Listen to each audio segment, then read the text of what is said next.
먼저 유시민 전 장관 함께 만나겠습니다. 어서 오십시오. 예, 안녕하십니까. 네. 유세를 많이 하시나 봐요? 목이 좀 쉬셨어요? 예, 지금 2박 3일 경남 돌다 오는 길입니다. 경남? 예, 뭐 통영, 고성, 양산, 김해, 창원, 마산 이러고 다니고 왔습니다. 부산은 안 가셨어요? 부산은 내일.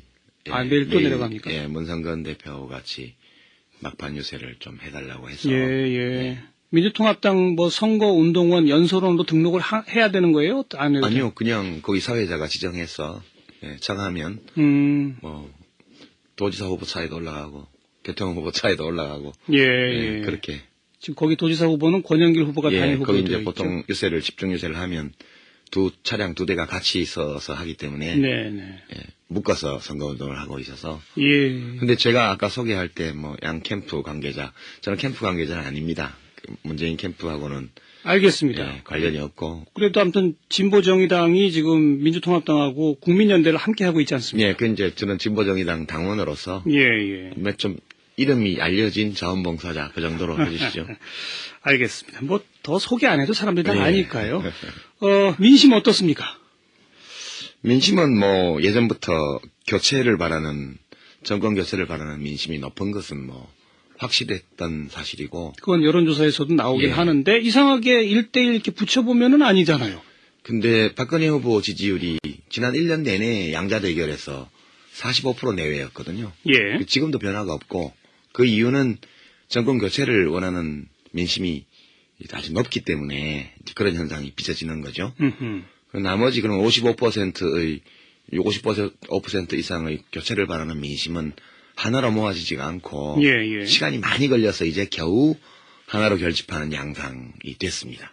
왜 시간이 이렇게 오래 걸려요? 그것은 이제 가장 유력한 후보가 문재인 후보인데, 이제 민주당이 이 진보개혁 진영에서 보수 진영에서 한나라당이 점하고 있는 정도의 리더십이나 어떤 집중력을 못 가지고 있는 정당이죠. 그러다 보니까 안철수라는 무소속 후보도 아주 세게 등장을 했고, 다른 정당들도 또 이제 있죠. 그러다 보니까 민심이 하나로 수렴되는데 시간이 많이 걸렸고, 그래서 여론조사 지표상으로 이제 역전이 된 것 같은 그런 분위기. 역전된 거는 글쎄요.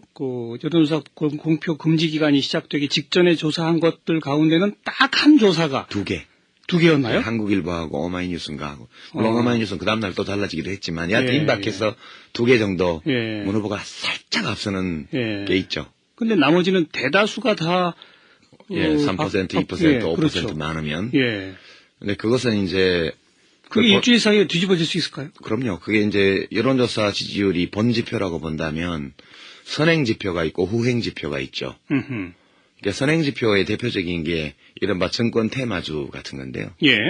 지금 지난주 중반부터 박근혜 테마주가 다 하락세입니다. 지금 쭉 다. 아, 그래요? 그 박지만 씨 소유 회사 경우는 하한가를 치른 날도 있었고요. 그리고 이제 사실 문재인 후보하고 관계도 없지만 일반적으로 문재인 테마주로 알려져 있는 이제 이명박 정부에서 세무조사를 아주 세게 받고 했던 그런 기업들 경우에 엄청나게 주가가 뛰고 있거든요. 여 며칠 사이에. 지난주 중반부터? 지난주 중반 이후부터 박근혜 테마주는 하락이 시작이 됐고, 문재인 테마주는 상승이 시작이 돼서. 이런 것도 주목해서 보시는군요. 그거는 왜냐하면 돈이 걸려 있는 문제고, 여의도 정권가에서 주식 거래를 하는 사람들은 아주 정확한 고급 정보를 갖고 움직이는 경우가 많아서, 되게 이게 선행 지표고요. 이제 후행 지표는. 지난주 중반 그 이전에는 어땠습니까? 박근혜 테마주가 막 뛰고 문재인 테마주가 떨어지고 막 그랬었나요? 떨어지지는 않았지만 박근혜 테마주가 아주 높게 형성이 계속 지속적으로 높게 형성이 있었죠. 그리고 그게 제가 지금 그래프를 본 기억으로는 첫 번째 TV 토론이 있었던 12월 4일을 기점으로 해서 박근혜 테마주의 하락이 시작이 됐고요. 두 번째 토론회가 있던 날과 그 다음 날은 거의 바닥 수준으로, 하한가 수준으로 이지 경우에 그렇게 떨어졌죠. 그 테마주 나름 아닐까요? 대부분 그렇습니까? 근데 이제 일일이 확인해 보셨어요? 대부분이다. 대표적으로 거론되던 박근혜 테마주는 다 하락세입니다. 특히 폭락세를 기록하고 있는 게 박지만 씨 회사. 그렇죠. 문재인 테마주로 알려진 것들은 다 상승세로. 특히 가파른 상승세를 보인 게 노무현 대통령 후원자로 알려져서 아주 세게 세무조사를 받았던 뭐 병원 제약 이런 거 하고 있는 어떤 회사의 경우에는 어제 오늘 굉장히 큰 폭으로 주가가 뛰고 있죠 지금. 네, 이게 선행지표입니다. 선행지표. 아, 예. 대선 때는 이런 것도 봅니까? 그럼요. 후행지표는 뭐예요? 후행지표는 대표적인 게 유권자들이 누가 당선될 것 같냐라고 물었을 때. 그건 지금 박근혜 후보가 굉장히 앞서 있잖아요. 아니요. 그것도 뭐 50대 20 수준에서 지금 50대 40 수준까지 왔죠. 그래도 10 차이면 큰 차이잖아요. 근데 지금 며칠 안 그것은 이제 남았는데. 사람들이 왜 그렇게 생각하냐면 주변에서 역전됐다고 말하는 사람이 아주 많아질 때 이제 문재인이 될 거라고 얘기를 하는 거거든요. 근데 예, 지금 뭐 그 정도 격차라는 거는 거의 다 따라온 격차거든. 그 자체로는 이게 후행지표이기 때문에 예. 본지표는 저는 이미 역전됐다 그렇게 보고 있습니다.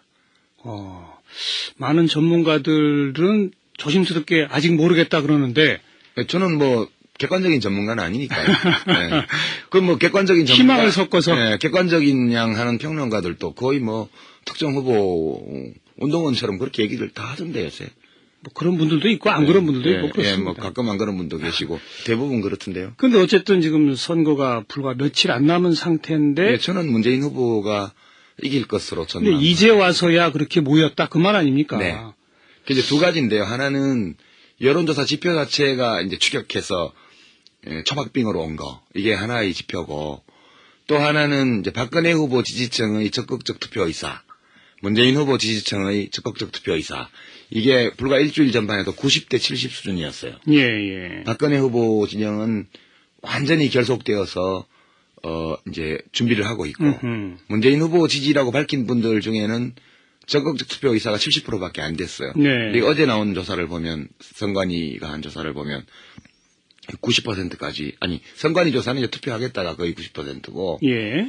일부 언론사 여론조사를 보면 문재인 후보 경우에도 90%에 육박한 것으로 많이 지지자들의 올라갔다. 적극적 투표 의사가 예. 양쪽이 맥시멈으로 1대1로 붙으면서 최대치로 결합하고 결속하고 또 내부를 알겠습니다. 격동시키는 과정에 예. 있는 거죠. 뭐 나름의 분석 코드를 가지고 선행지표, 후행지표 등등을 가지고 네. 판세를 쭉 전망해 근데 주셨어요. 2007년도에는 저는 진다고 그랬습니다. 제가 지지하는 후보가. 2007년에는 워낙 뭐 큰 차이로 큰 갔으니까 차이로 진다고 그랬거든요. 그때는 뭐 일주일 전이라고 누가 긴장하지도 않았어요. 예. 대부분 그냥 선거는 하나만 하다 뭐 이런 그렇죠. 분위기였었었죠. 그래서 투표를 많이 안 했죠. 자, 그런데 우리 정치사를 좀 거슬러 가서 조금 아까 우리 유 전 장관께서 하신 말씀 가운데 좀 유의미한 게 있어서 그러니까 보수 진영에서 새누리당이 예. 차지하고 있는 그만큼의 어떤 리더십이나 집중력 이게 이른바 진보개혁 세력에서 민주당이 갖지 못하고 있다라는 표현을 썼지 않습니까?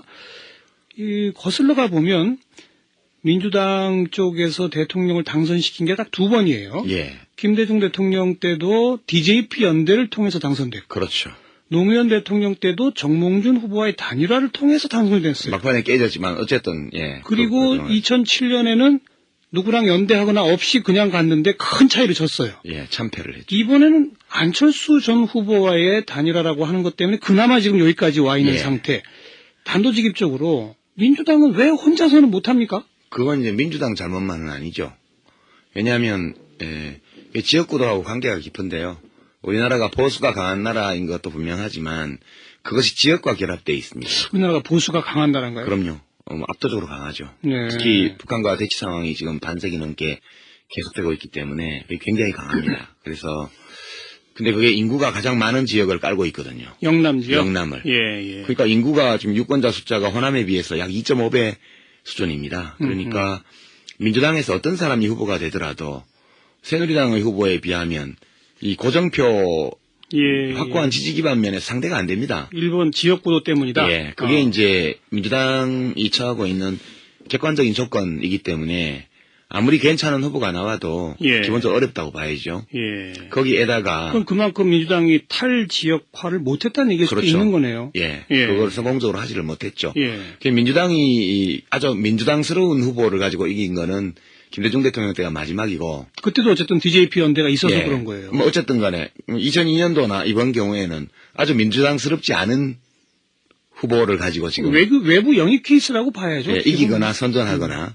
뭐 혹은 이길 가능성이 있거나 그렇게 돼 있는 이유는 진보개혁 진영에서 호남이 차지하는 비율이 압도적이지가 않아요. 그러니까 비호남의 개혁 진보 성향 유권자가 아주 두텁게 제법 형성이 돼 있는데. 그렇죠. 여기도 혼자서 새누리당을 이기지는 못해요. 물론이죠. 여기는 예. 혼자 하려고 그러면 꼭 3등이나 4등 하잖아요. 그렇죠. 안철수 후보도 결국 그 민주당의 지역 기반과 관계없는 지지층을 결속해서 나섰지만 이것이 안정성과 지속성 면에 있어서 이제 어려움이 있기 때문에 예. 못 견뎌내는 거예요. 예. 그러니까 이제 민주당 없이도 못 이기고 민주당 가지고만도 못 이기는 상황. 이것은 이제 우리 선거제도하고 결합해서 구조적으로 주어져 있는 조건이라고 저는 봐요. 누구 탓이 아닙니다. 1번 그것도 어쨌든 지역구도 때문이다라고. 그게 가장 큰 원인이죠. 예.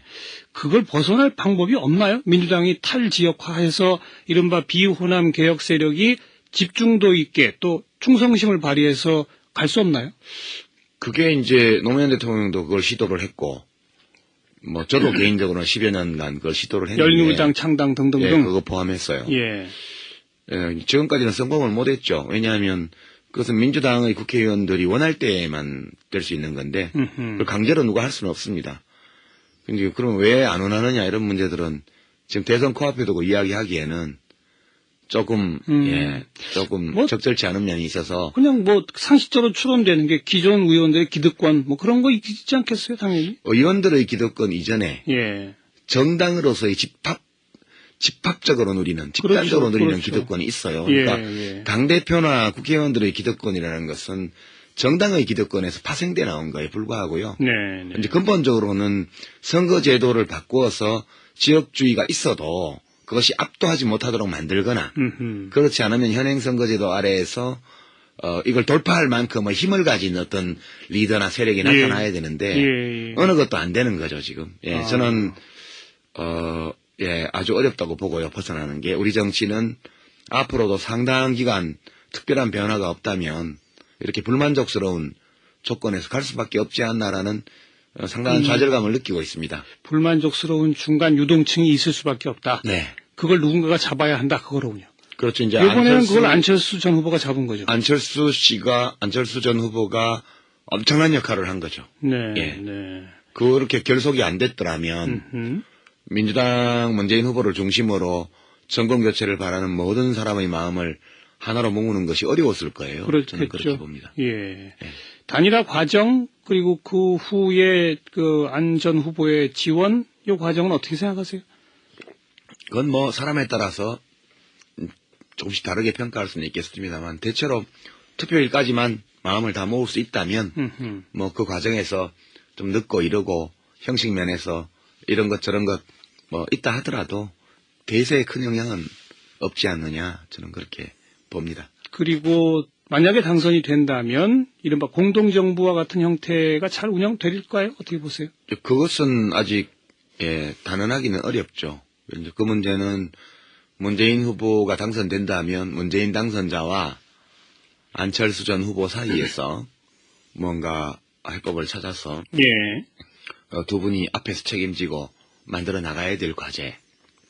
네, 문재인 후보는 최근에 이른바 좀 신당 창당으로 불려지는 그런 당의 창당 의사 같은 것도 피력을 하고 그리고 범내각 어떤 거국적인 내각, 또 통합 쇄신하는 그런 내각도 만들겠다 이렇게 말씀하시고 그렇단 말이에요. 그게 이제 그 기존의 한계를 벗어나고자 하는 어떤 기획으로서 지금 이제 논의되고 있는 것이겠죠. 그렇죠. 근데 지금은 대선 뭐 닷새 앞두고 물론요. 그 얘기를 하기가 제가 이제 그 내용을 뭐 어떤 데 보면 유시민 전 장관도 모르실 거예요. 구체적으로 어떤 계획이 모르죠. 있는지. 그런데 여쭤보는 이유는 진보정의당에 계시기 때문에 진보정의당도 지금 국민연대에는 속해 있지 않습니까? 그것은 대선을 위한 국민연대. 그러니까요. 그런데 만약 대선 후에 그런 의미의 어떤 신당 창당 내지는 공동정부 등등의 논의가 되면 진보정의당도 참여합니까? 그렇지 않습니까? 뭐 그것은 제가 의견이 없습니다. 이제 그런 문제들은 12월 19일까지는 이제 선거와 투표일 높이기에 집중하고 그것은 12월 20일부터 논의해도 늦을 게 없다 이렇게 보고 지금 논의를 다 미뤄두고 있죠. 당내에서도 하긴 뭐 지금 상황이 그러네요. 그렇습니다. 그 시간에 지금 그런 얘기 하고 있을 때는 아니에요. 불 났기 때문에 일단 불 끄고. 게다가 우선 당선될지 안 될지도 아직 모르는 상태예요. 당선은 된다고 보죠. 알겠습니다. 좀 아까 우리 이제 기존 민주당의 또 구조적 한계, 뭐 이런 얘기를 조금 했습니다. 그런데 마침 어제 김경재 새누리당 특보가 출연했기 때문에 말이죠. 어떤 의미로 보자면 기존 민주당의 핵심 세력, 동교동계의 그것도 아주 핵심이었던 한화갑, 한광옥, 김경재 이런 몇몇 분들이 지금 이제 저쪽을 지원하고 예. 있어요. 그리고 김경재 특보의 어제 이야기를 들어보니까 지금의 민주당은 이른바 정통 민주당이 아니다. 예. 라고 규정을 하더라고요. 예. 그런 거에 대해서는 어떻게 생각하세요? 이제 그분들은, 이제 떠난 자리가 아름다울 수 있도록 그렇게 이제 하셔야 될 때가 지났어요. 우리가 그렇지 않습니까? 아무리, 내 스스로 생각하기엔 내가 능력이 있고, 정통성이 있고, 아주 힘이 있다 이래 하더라도, 예. 시대의 흐름이라는 것이 있고, 뭐, 장강의 앞물길은 항상 뒷물길에 밀려나는 거 아닙니까? 때가 되면, 이제 후진들이 나서서 좀 미숙해 보여도 패기 있게 하려니 하고 이렇게 해주실 때가 다 된 분인, 이미 지난 분들인데, 예. 본인들이 계속 하시고 싶은 거예요.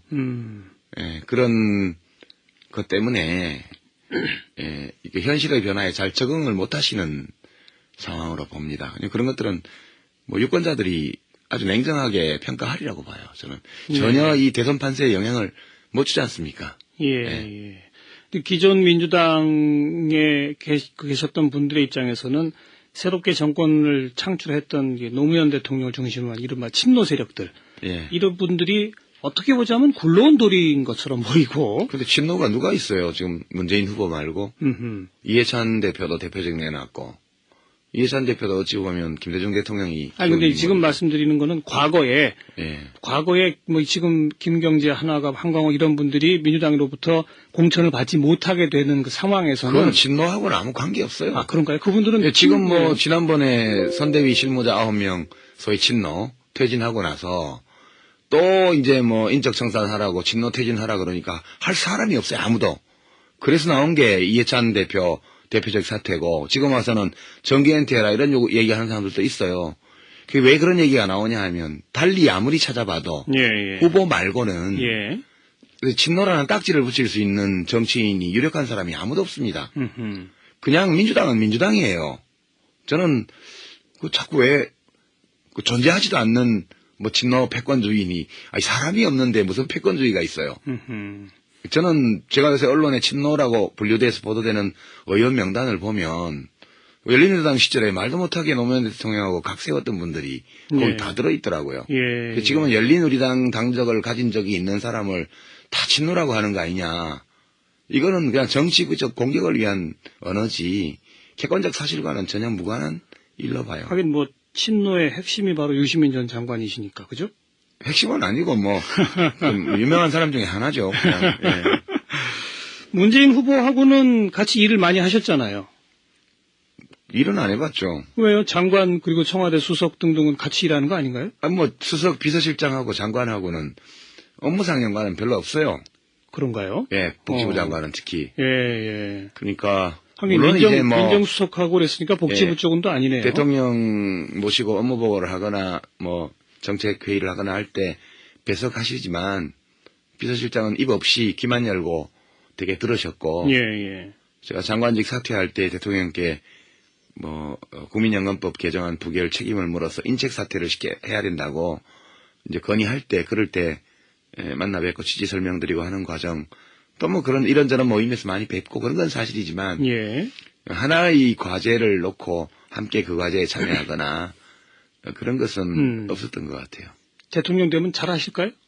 저는 굉장히 잘하실 거라고 봐요. 어떤 점에서요? 이제 저하고 문재인 후보님하고 다른 점이 참 많이 있는데요.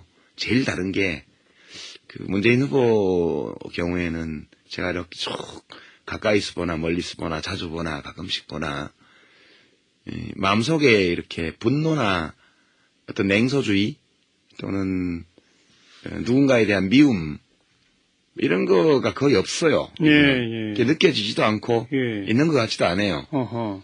그래서 이제 다음 대통령은 이렇게 이념적인 갈등과 대립 이런 것들이 굉장히 심했던 지난 시기잖아요. 이럴 때일수록 그런 마음 자체에 그런 부정적인 정서나 이런 것들이 없는 분이 대통령이 되셔야 될 것 같다는 생각을 제가 많이 했고, 예. 문 후보는 그런 면에서 굉장히 안정감 있게 국가 운영을 해나갈 수 있는 분이다. 저는 그렇게 생각합니다. 노무현 대통령에게 없던 안정감이 문재인 후보에게는 있죠. 노무현 대통령도 조금 뭐 분노, 냉소주의, 미움 이런 게 좀 있죠? 그분은 아주 강렬한 로맨티스트였어요. 로맨티시즘의 핵심이 열정이잖아요. 그렇죠. 열정이라는 것은 반사되면 적대감이 될 수도 있고요. 그렇죠. 그러면 좋은 방향으로 가면 헌신 이런 게 될 수 있는데 이 로맨티시즘은 양면을 갖고 있어요. 그런 점이 노무현 대통령의 집권 기간에 여러 가지 피할 수도 있는 문제를 일으킨 점도 있고 울퉁불퉁했죠. 쉽게. 아니면 이룰 수 없는 어떤 과제를 이룬 측면도 있고 양 측면이 다 있습니다. 유시민 전 장관도 로맨티스트입니까? 저도 뭐 그런 편이긴 한데 또 노 대통령처럼 그렇게 로맨틱하지는 않죠. 저는. 그에 비해서 문재인 후보는 그럼 영어로 말하면 리얼리스트? 문재인 후보는 합리주의라고 말할까요? 뭐 좀 멋은 없는데 그분이 말씀도 좀 어눌하고 연설도 잘 못하시고요. 그다음에 이제 회의 같은 데서 이렇게 어떤 문제를 놓고 토론을 할 때에도 이렇게 매끄럽게 논리구사를 해서 남을 설득하고 그런 분이 아니세요. 듣고 이해하고 받아들이고 때로 좀 자기 주장을 하고 싶을 때 이럴 때는 그 윤여준 전 장관이 찬조연설에서 얘기했던 것처럼 다소 퉁명스럽게 그 자기 의견을 얘기를 하세요. 근데 그게 퉁명스러워서 퉁명스러운 게 아니고 이렇게 듣는 사람을 뭐 이렇게 끌어당겨서 이렇게 하려는 그런 생각 자체가 없어요. 그냥 자기 의견을 얘기를 하죠. 그런 스타일이라서 저는 국가 운영은 굉장히 잘하실 거라고 봐요. 박근혜 후보는 왜 대통령이 되면 안 됩니까? 저는 이제 두 가지 이유를 들죠. 이게 뭐 적대 진영에 있으니까 경쟁 진영에 있으니까 좀 공격이다 그렇게 볼 수도 있지만 냉정하게 말씀드리면 첫 번째는 좀 무섭고요. 무서워요? 두 번째는 걱정이 너무 많이 돼요. 무섭다는 건 왜 무섭습니까? 박근혜 씨가 대통령이 되면 사람들이 무지하게 감옥 갈 것 같아요. 우선 선거 과정에서 뭐 공격하고 비판하고 했던 사람들부터 문재인 씨가 대통령이 되면 그럴 일 없을 것 같은데 이 이야기는 집권 기간 내내 그런 일들이 반복될 거라는 뜻입니다. 보복할 거라고 보신다? 보복뿐만 아니라 권력을 휘두를 거라고 보신다? 왜냐하면 안 하겠다고 계속 그러는데 지금. 논리나 말로 타인을 이렇게 설득하거나 이렇게 해내지 못하는 사람은 결국 힘을 쓰게 돼 있습니다. 그래서 그런 점이 좀 무섭고요. 이명박 대통령보다 훨씬 더 심할 거다 그렇게 봐요. 두 번째 걱정이 되는 거는 이분이 밝은 지도자가 아니에요. 이치에 밝은. 그러니까 이치에 밝은 지도자라야 아래 사람이 속이지 못해요. 이 장관만 하더라도 삐끗하면 속거든요. 대통령이 되면 엄청나게 많은 문제들을 다뤄야 되는데. 그래도 아주 어린 시절부터 퍼스트레이디 역할도 하고 정치도 벌써 지금 90몇 년부터 오래 해왔고. 그건 의전이죠. 오선 의원도 해왔고. 오선 의원 하면서 입법을 제대로 한 게 있습니까? 뭐 자기 브랜드 정책이 있어요. 그래도 나름대로 어떤 경험과 경륜 같은 게 있지 않을까요? 뛰어난 거는 있죠. 의전. 의전적인 면에서. 의전적인 면에서는 굉장히 뛰어나죠. 그러니까 국가 지도자에게 요구되는 의전적 그 행위 양식 이런 것들은 타인의 추종을 불허하죠. 그러나 대통령이 뭐 다 알아야 되는 건 아니지만 어느 정도는 알아야 기본으로 속지 않을 정도 어떤 것을 보고받았을 때 이것이 알겠습니다. 상식에 맞다 안 맞다는 판단할 수 있어야죠. 그러니까 저는 박근혜 씨가 대통령이 되면 소위 옛날 조선시대로 치면 환관 정치, 그러니까 호가호위하는 사람들이 그 좀 사리에 어두운 권력자를 이용해서 알겠습니다. 무섭고 겁이 난다. 그리고 걱정된다. 그런 거죠. 1차, 2차 TV 토론 보셨어요? 네. 이정희 후보가 항상 화제의 중심이던데요. 이정희 후보 토론에서 어떻게 했다고 보세요? 그것은 이제 대통령 후보 토론이었다고 볼 수는 없죠. 후보의 토론은 아니었죠. 후보의 토론은 자기의 정책과 리더십, 비전에 대한 국민들의 이해를 구하고 그것을 보여주고 그래서 자기가 표를 받는 게 후보의 토론이죠. 근데 이제 토론에 임하는 기본 목적이 내가 표를 얻는다에 있지 않기 때문에 누구를 떨어뜨린다. 그 토론은 대통령 후보 토론으로서는 평가의 일반적인 기준을 적용할 수가 없는 토론이에요. 예. 그래서 평가하기가 몹시 어렵죠. 네. 예. 문재인 후보랑 박근혜 후보를 평가하면 뭐 당연히 문재인 후보가 잘했다고 하시겠죠? 저는 그렇게 보죠. 그러니까 아니면 제가 지지하는 후보라도 못하셨으면 토론 못했다 해야 되는데, 네. 원래 이제 아주 잘하는 토론자는 아니지만, 그 토론이라는 게 상대방의 말을 듣고, 거기에서 어떤 문제를 발견해서 자기의 주장과 관련 지어서 다시 물어보고, 예. 이런 토론의 어떤 기본적인 자세나 자질, 이런 것은 문재인 후보가 특히 2차 토론에서 잘했다. 예, 토론의 형식이 굉장히 불비했음에도 불구하고 어느 정도 보여드렸다 이렇게 알겠습니다. 보고요. 이정희 후보는 사퇴할 거라고 예상하시죠? 아니요, 저는 모릅니다. 그거는. 그래요? 예, 끝까지 갈 수도 있다. 그것도 모르죠. 뭐 어떻게 할지 전혀 아는 바가 없습니다.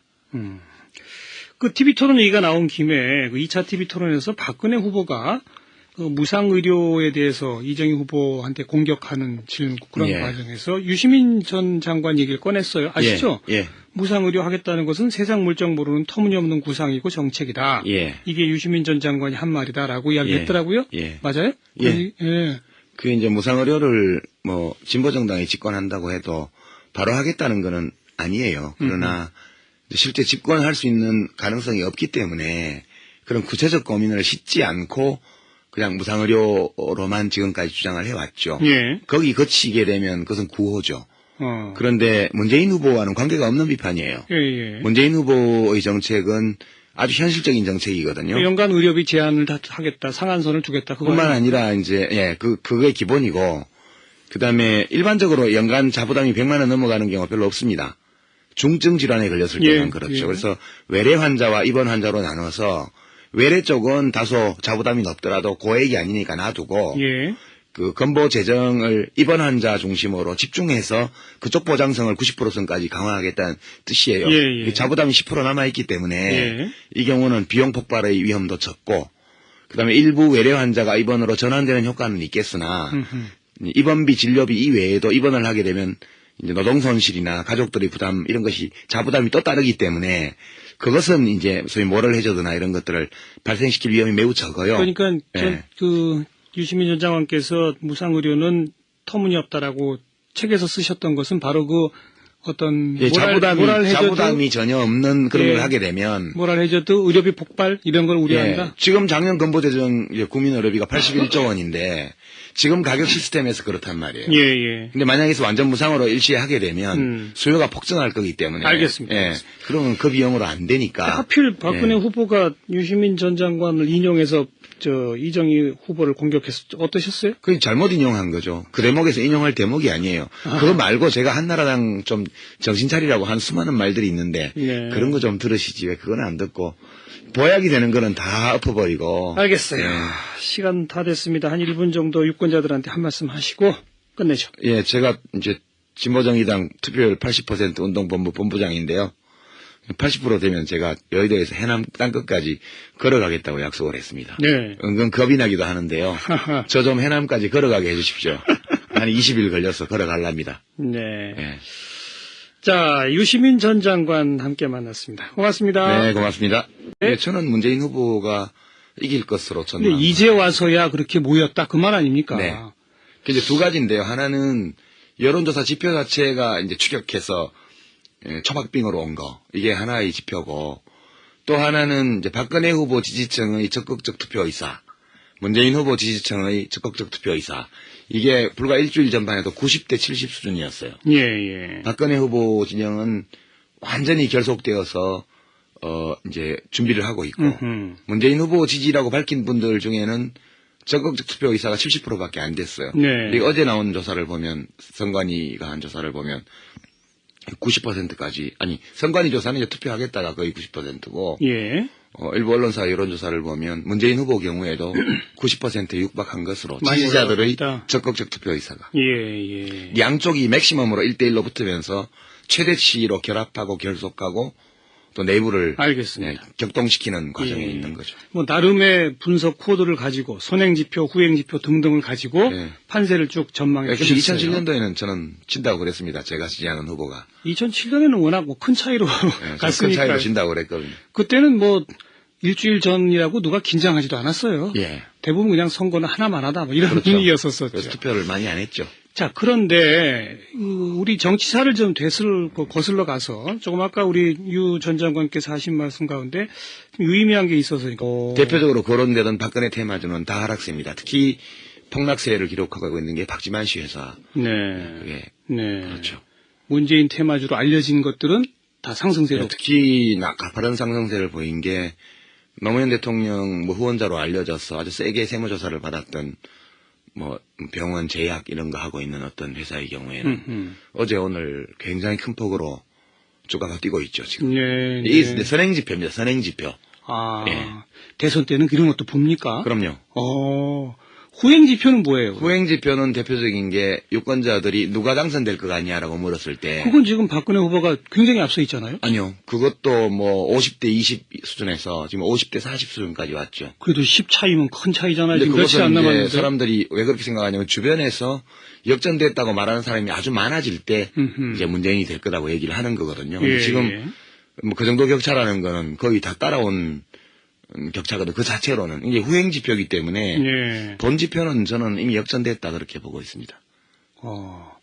많은 전문가들은 조심스럽게 아직 모르겠다 그러는데 저는 객관적인 전문가는 아니니까요. 네. 그 객관적인 전문가 희망을 섞어서 네, 객관적인 양 하는 평론가들도 거의 특정 후보 운동원처럼 그렇게 얘기를 다 하던데 요새. 그런 분들도 있고 안 그런 분들도 있고 그렇습니다. 가끔 안 그런 분도 계시고 대부분 그렇던데요. 근데 어쨌든 지금 선거가 불과 며칠 안 남은 상태인데 네, 양자 대결에서 45% 내외였거든요. 예. 지금도 변화가 없고 그 이유는 정권 교체를 원하는 민심이 아주 높기 때문에 그런 현상이 빚어지는 거죠. 나머지 그럼 55%의 55% 이상의 교체를 바라는 민심은 하나로 모아지지가 않고 예. 시간이 많이 걸려서 이제 겨우 하나로 결집하는 양상이 됐습니다. 왜 시간이 이렇게 오래 걸려요? 그것은 이제 가장 유력한 후보가 문재인 후보인데 이제 민주당이 이 진보개혁 진영에서 보수 진영에서 한나라당이 점하고 있는 정도의 리더십이나 어떤 집중력을 못 가지고 있는 정당이죠. 어허. 그러다 보니까 안철수라는 무소속 후보도 아주 세게 등장을 했고 예. 다른 정당들도 또 이제 있죠. 예. 그러다 보니까 민심이 하나로 수렴되는데 시간이 많이 걸렸고 그래서 여론조사 지표상으로 이제 역전이 된 것 같은 그런 분위기. 예. 역전된 거는 글쎄요. 여론조사 공표 금지 기간이 시작되기 직전에 조사한 것들 가운데는 딱 한 조사가 두 개. 두 개였나요? 네, 한국일보하고 오마이뉴스인가 하고. 물론 오마이뉴스는 그 다음날 또 달라지기도 했지만 여하튼 임박해서 두 개 정도 문 후보가 살짝 앞서는 게 있죠. 근데 나머지는 대다수가 다 3%, 2%, 5% 그렇죠. 많으면. 예. 근데 그것은 이제 그게 일주일 사이에 뒤집어질 수 있을까요? 그럼요. 그게 이제 여론조사 지지율이 본 지표라고 본다면 선행 지표가 있고 후행 지표가 있죠. 그러니까 선행 지표의 대표적인 게 이른바 정권 테마주 같은 건데요. 예. 지금 지난주 중반부터 박근혜 테마주가 다 하락세입니다. 지금 쭉 다. 아, 그래요? 예. 그 박지만 씨 소유 회사 경우는 하한가를 치른 날도 있었고요. 예. 그리고 이제 사실 문재인 후보하고 관계도 없지만 일반적으로 문재인 테마주로 알려져 있는 이제 이명박 정부에서 세무조사를 아주 세게 받고 했던 그런 기업들 경우에 엄청나게 주가가 뛰고 있거든요. 여 며칠 사이에. 지난주 중반부터? 예. 지난주 중반 이후부터 박근혜 테마주는 하락이 시작이 됐고. 예. 문재인 테마주는 상승이 시작이 돼서. 야, 이런 것도 주목해서 보시는군요. 그거는 왜냐하면 돈이 걸려 있는 문제고 여의도 정권가에서 주식 거래를 하는 사람들은 아주 정확한 고급 정보를 갖고 움직이는 경우가 많아서 되게 이게 선행 지표고요. 예. 이제 후행 지표는 지난주 중반 그 이전에는 어땠습니까? 박근혜 테마주가 막 뛰고 문재인 테마주가 떨어지고 막 그랬었나요? 떨어지지는 않았지만 박근혜 테마주가 아주 높게 형성이 계속 지속적으로 높게 형성이 돼 있었죠. 예. 그리고 그게 제가 지금 그래프를 본 기억으로는 첫 번째 TV 토론이 있었던 12월 4일을 기점으로 해서 예. 박근혜 테마주의 하락이 시작이 됐고요. 두 번째 토론회가 있던 날과 그 다음 날은 거의 바닥 수준으로 하한가 수준으로 이지 경우에 그렇게 떨어졌죠. 그 테마주 나름 아닐까요? 대부분 그렇습니까? 근데 이제 일일이 확인해 보셨어요? 대부분이다. 예. 먼저 유시민 전 장관 함께 만나겠습니다. 어서 오십시오. 예, 안녕하십니까. 네. 유세를 많이 하시나 봐요? 목이 좀 쉬셨어요? 예, 지금 2박 3일 경남 돌다 오는 길입니다. 경남. 예, 뭐 통영, 고성, 양산, 김해, 창원, 마산 이러고 다니고 왔습니다. 부산은 안 가셨어요? 부산은 내일. 예, 내일 또 내려갑니까? 예, 문성근 대표 같이 막판 유세를 좀 해달라고 해서. 예. 민주통합당 뭐 선거운동원 연설원으로 등록을 해야 되는 거예요? 안 해도 아니요, 그냥 거기 사회자가 지정해서 예, 정하면 뭐 도지사 후보 차에도 올라가고 교통 후보 차에도 올라가고 예. 그렇게. 지금 거기 도지사 후보는 권영길 후보가 단일 후보로 거기 이제 되어 보통 있죠. 집중 유세를 하면 차량 두 대가 같이 있어서 하기 때문에 네. 예, 묶어서 선거운동을 하고 있어서. 예. 근데 제가 아까 소개할 때 뭐 양 캠프 관계자, 저는 캠프 관계자는 아닙니다. 문재인 캠프하고는 알겠습니다. 예, 관련이 없고. 그래도 아무튼 진보정의당이 지금 민주통합당하고 국민연대를 함께 하고 있지 않습니까? 예, 그 이제 저는 진보정의당 당원으로서 예. 좀 이름이 알려진 자원봉사자 그 정도로 해주시죠. 알겠습니다. 뭐 더 소개 안 해도 사람들이 다 예. 아니까요. 민심 어떻습니까? 민심은 뭐 예전부터 정권 교체를 바라는 민심이 높은 것은 뭐 확실했던 사실이고. 그건 여론조사에서도 나오긴 예. 하는데 이상하게 1대1 이렇게 붙여보면은 아니잖아요. 근데 박근혜 후보 지지율이 지난 1년 내내